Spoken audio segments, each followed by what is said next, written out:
श्रीमद्देवी भागवत सप्तम स्कंद। मैं आपको भगवती द्वारा अपनी श्रेष्ठ भक्ति का वर्णन की कथा कहूँगा। आप ध्यानपूर्वक सुने और इस चैनल को लाइक एंड सब्सक्राइब जरूर करें। सुनिए। हिमालय बोले, हे अम्ब, आप मुझे अपनी वह भक्ति बताने की कृपा कीजिए जिस भक्ति के द्वारा परिपक्व वैराग्य वाले मध्यम अधिकारी को भी सूक्ष्मतापूर्वक ज्ञान हो जाए। देवी बोली, हे पर्वतराज, हे शरणतम, मोक्ष प्राप्ति के साधनभूत कर्म योग, ज्ञान योग और भक्ति योग, ये मेरे तीन मार्ग प्रसिद्ध हैं। इन तीनों में भी यह भक्ति योग सर्वदा सुलभ होने, ब्रहा साधनों से निरपेक्ष केवल मन से संपादित होने और शरीर तथा चित्त आदि को पीड़ा न पहुंचाने के कारण सरलतापूर्वक किया जा सकता है। मनुष्य के गुण भेद के अनुसार वह भक्ति भी तीन प्रकार की कही गई है। जो मनुष्य डाह तथा क्रोध से युक्त होकर दंभपूर्वक दूसरों को संतप्त करने के उद्देश्य से भक्ति करता है, उसकी वह भक्ति तामसी होती है।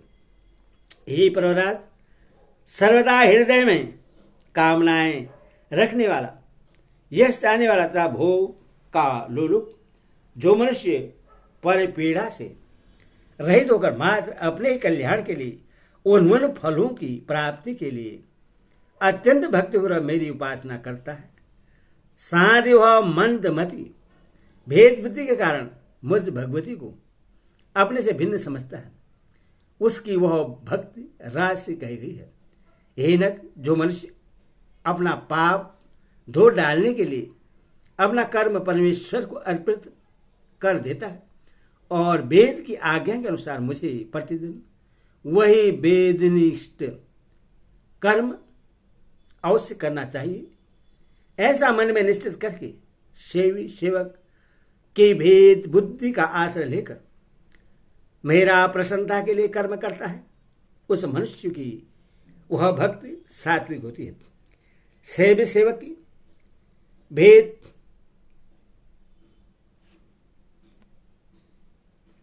सेवी सेवक की भेद बुद्धि का सहारा लेकर की गई यह सात्विक भक्ति पराभक्ति की प्राप्ति कराने वाला सिद्ध होता है।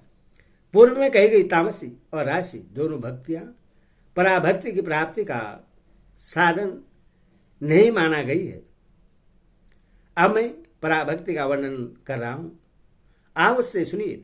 नित्य मेरे गुणों का स्मरण और मेरे नाम का संकीर्तन करना, कल्याण एवं गुण स्वरूप रत्नों की भंडार मुझ भगवती में तेल धारा की भांति अपना चित्त सर्वदा लगाए रखना, किसी प्रकार की हेतु भावना कभी नहीं होने देना, सामिप्य साष्टी साजुष्य और सालोक्य मुक्तियों की कामना न होना, इन गुणों से युक्त जो भक्त मेरी सेवा से बढ़कर किसी भी वस्तु कभी श्रेष्ठ नहीं समझता और सेवी सेवक की उत्कृष्ट भावना के कारण मोक्ष की भी आकांक्षा नहीं रखता, परम भक्ति के साथ सावधान होकर जो मेरा ही ध्यान करता रहता है, मुझ में अपने में भेद बुद्धि छोड़कर अभेद बुद्धि रखते हुए मुझे नित्य जानता है, सभी जीवों में मेरे ही रूप का चिंतन करता है।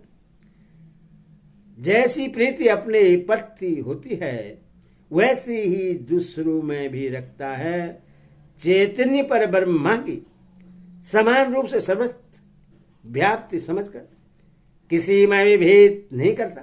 हे राजन, सर्वस्त्र विद्यमान सभी प्राणियों में मुझ सर्वस्वरूपिणी को विराजमान जानकर मेरा नमन तथा पूजन करता है।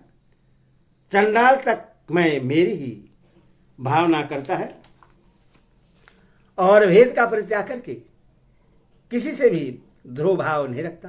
हे प्रभु, जो मेरे स्थानों के दर्शन, मेरे भक्तों के दर्शन, मेरे शास्त्रों के स्वर्ण तथा मेरे तंत्र मंत्रों आदि व श्रद्धा रखता है।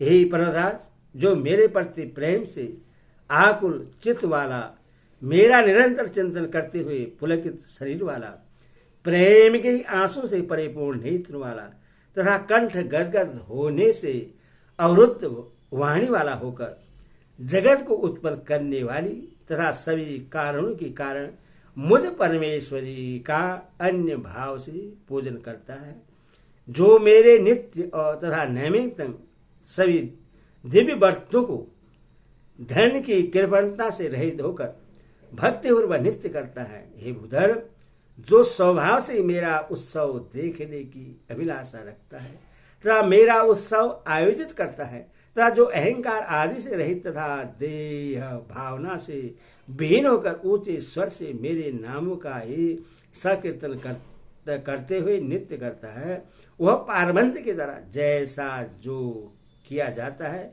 वह वैसा ही होता है। इसीलिए अपने शरीर की रक्षा आदि करने की भी कोई चिंता नहीं करता है। ऐसे पुरुषों की जो भक्ति कही गई है वह पराभक्ति के नाम से विख्यात है। इसमें देवी को छोड़कर अन्य किसी की भी भावना नहीं की जाती। हे बुधर, इस प्रकार की पराभक्ति जिसके हृदय में उत्पन्न होती है उसका उसी क्षण मेरे चिन्मय रूप में विलय हो जाता है।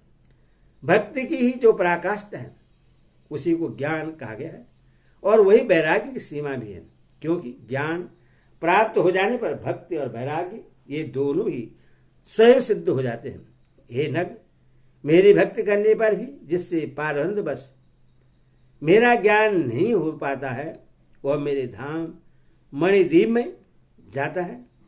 वहां जाकर समस्त प्रकार के भोगों में अनासक्त होता हुआ वह अपना समय व्यतीत करता है। हे नग, अंत मुझसे मेरे चिन्मयी रूप का समय ज्ञान हो जाता है। उस ज्ञान के प्रभाव से वह सदा के लिए मुक्त हो जाता है, क्योंकि ज्ञान से ही मुक्ति होती है, इसमें संदेह नहीं है।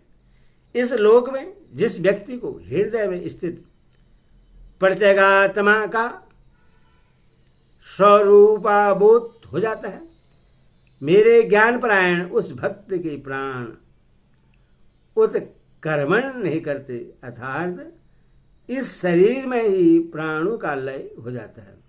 जो मनुष्य ब्रह्मा को जान लेता है वह स्वयं ब्रह्मा का ही रूप होकर उसी ब्रह्मा को ही प्राप्त हो जाता है। जैसे कंठ में स्थित सोने का हार भ्रमवश खो गए के समान प्रतीत होने लगता है, किंतु भ्रम का नाश होते ही वह प्राप्त हो जाता है, जबकि वह मिला हुआ पहले से ही था। हे परमश्रेष्ठ, मेरा स्वरूप ज्ञान और अज्ञान से विलक्षण है। जैसे दर्पण पर परछाई पड़ती है वैसे इस शरीर में आत्मा की परछाई का अनुभव होता है। जैसे जल में प्रतिबिंब पड़ता है वैसे पितृलोक में अनुभव होता है। छाया और प्रकाश जैसे सर्वतः भिन्न दिखते हैं वैसे मेरे लोक में भेद भाव से रहित ज्ञान की प्राप्ति होती है। यदि मनुष्य वैराग्य युक्त होकर पूर्ण ज्ञान के बिना मृत्यु को प्राप्त हो जाए तो एक कल्प तक निरंतर ब्रह्मलोक में निवास करता है। उसके बाद पवित्र श्रीमान पुरुष के घर में उसका जन्म होता है। वहां पर वह साधना करता है और फिर उसमें ज्ञान का उदय होता है। हे राजन, एक जन्म में मनुष्य को ज्ञान नहीं होता, अभी तो अनेक जन्मों में ज्ञान का आविर्भाव होता है। अथवा पूर्ण प्रयत्न के साथ ज्ञान प्राप्ति के लिए उपाय का आश्रय लेना चाहिए, अन्यथा महान अर्थ होता है, क्योंकि यह मनुष्य जन्म अत्यंत दुर्लभ है, उसमें भी ब्राह्मण वर्ण में, और उसमें भी वेद ज्ञान की प्राप्ति होना महान दुर्लभ है।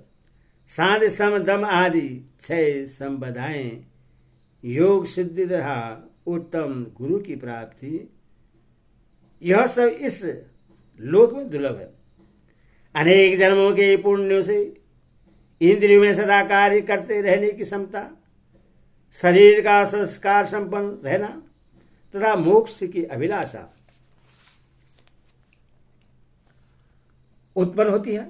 जो मनुष्य इस प्रकार के सबल साधन से युक्त रहने पर भी ज्ञान के लिए प्रयत्न नहीं करता, उसका जन्म निर्थक है। अतः राजन, मनुष्य को यथाशक्ति ज्ञान प्राप्ति के लिए प्रयत्नशील रहना चाहिए। उससे मनुष्य एक एक पद पर अश्वमेध यज्ञ का फल निश्चित रूप से प्राप्त करता है। दूध में छिपे हुए घृत की भांति प्रत्येक प्राणी में विज्ञान रहता है। उसे मनोभी मंथानी से निरंतर मथते रहना चाहिए और इस प्रकार उस विज्ञान को प्राप्त करके कृतार्थ हो जाना चाहिए। ऐसा वेदांत का दृढ़ घोष है। हे परवरा हिमालय, मैंने आपको सब कुछ संक्षेप में बता दिया। अब आप उन्होंने क्या सुनना चाहते हो? एति श्रीदेवी भागवत महापुराण षष्ठादश सहस्त्राणम सहितानम सत्वस्कंदे देवी गीताय भक्ति महिमन्नाम सप्तत्रयोदश अध्याय। दुर्गे माता की जय, भगवती माता की जय।